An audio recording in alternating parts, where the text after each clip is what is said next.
wanted to jump on and give you a word of encouragement and a little insight and then understanding in order for us to pray into what's going on in the world right now.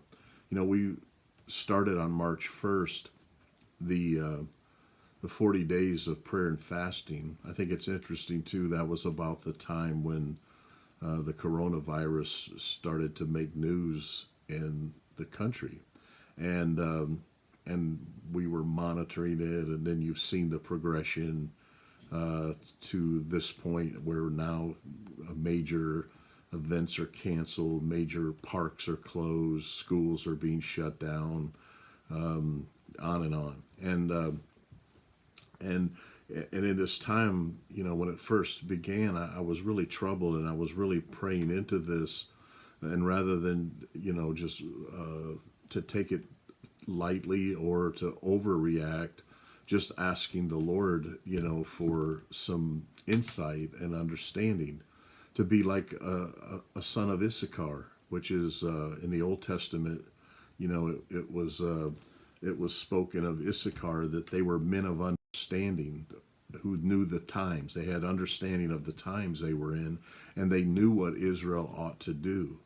And I just could sense that there was going to come a great need for the leadership of the church to be able to rise up, to give direction, to know what we should do as we move forward in this, and that it just seems to be so much reaction and overreaction, and then people are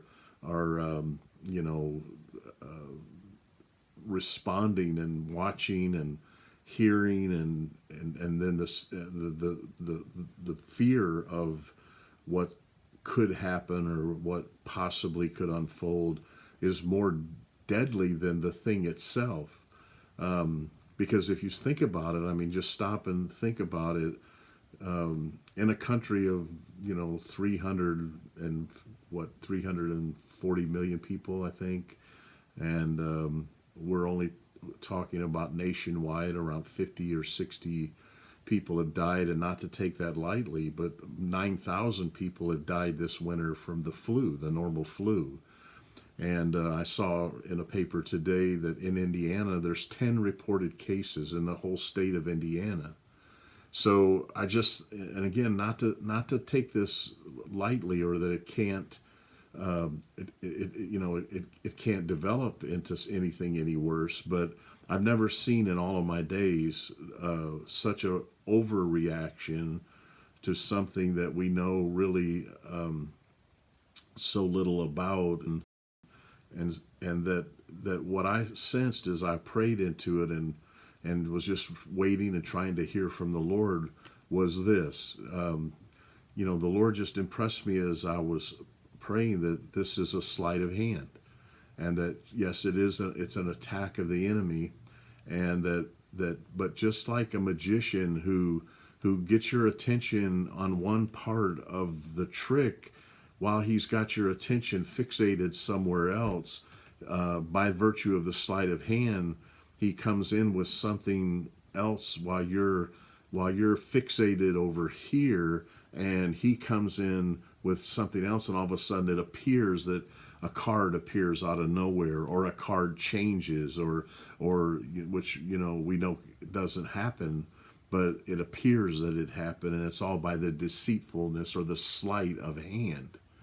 And I really sense that's what the coronavirus was developing into, that while all the focus is on the virus, it's what's coming that's not being talked about, and what wasn't being seen would be far worse than the coronavirus itself. And I think we see that the fear of it is far worse. The fear is doing a lot of damage to our country. And now with these present shutdowns, what you're going to see is you're going to see the economic blowback, which will be far more serious and far more, I want to use the word deadly to our nation than even the virus would be. And so again, not to take this lightly, not to try to discount the virus, but to say, don't let the enemy get your attention over here, because I promise you that there's a sleight of hand going on, and the enemy has much more schemes and strategies that he's unfolding to actually rob, kill, and destroy the nations and our nation through not the virus, but the fear that's coming and being evoked from the virus. And so I just think that, as I understand it, I'm really praying about the sleight of hand, about what is the enemy unfolding? What is he about to do? And I see it as the enemy trying to disrupt our whole economy, which is going to put our families in dire straits. He's trying to disrupt our nation in its leadership, and we thought we had all the division we could handle a few months ago, but I don't think it's anything but what's about to come. And so, and the reason I share that is that we need to pray. We need to pray into. We started our 40-day fast about the time when this thing first began to get media coverage. And now I've watched this for the last couple of weeks, and especially the last couple of days. And now today, President Trump declared a national emergency. And I'm not questioning or trying to undermine that call. I'm just saying, though, I think it's getting our attention here, but the real danger is over here, and we need to really lay into and pray into where the real danger, where the real damage, and where the real work of the enemy is lying. Because Satan is crafty. It's never what it appears to be. He's much more sly than that. But I just want to encourage you that, because we need to really pray. We need to bind together and pray. And I just want to say, I want to say, as the pastor of City Point, I have no intention of canceling our services unless we are forced to, if we're ordered to. I have no intention of backing away from ministry and even outreaches as far as we're permitted. We've been told, I got emails today from Westville Prison about the virus and how they're monitoring it, because those visits may be restricted. Our ministry to Kimbrough has been put on hold.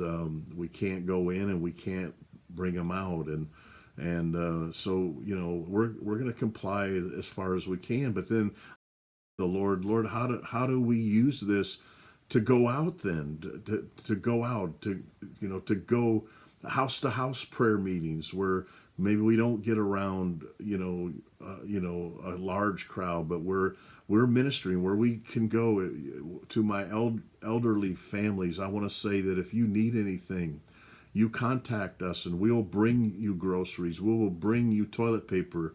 Even if I have to buy it on the black market.